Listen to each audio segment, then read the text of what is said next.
Why does my teenager forget math so quickly? This is a question I got asked recently. The teenager could answer the topic perfectly well and they did really well in the lesson. But then 2-3 weeks later, it's like it's not there and they've never seen it before. But in reality, forgetting is normal. Their brains are constantly trying to figure out what's important, what's not important. And it turns out sometimes maths just falls into that wrong category. But if that skill isn't used, it starts to fade. So you might think doing 1 hour on one topic this week is great, but then the next week it might not be there. That's because we haven't practiced it enough in between. So sometimes, this is why homework works really well, by the way, is that we do an hour on a topic. The next day, we might do 5 minutes as a refresher. The next day, we might do another 5 or 10 minutes as a refresher. But if we stop learning it, if we stop revising it, it starts to slip away. But the good news is you don't need to do much to maintain it.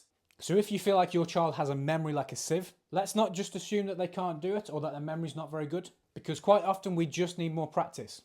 And I can guarantee that your child has an exact amount of practice questions that they need to do to master that topic.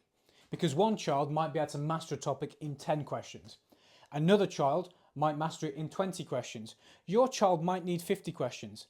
But if we stop at 10 or 20 questions, we might not ever be able to commit that to long-term memory. So we need to put in the required reps to make sure that we can master that skill. If you're a parent and you have a teenager who's taken GCSE maths, click that follow button.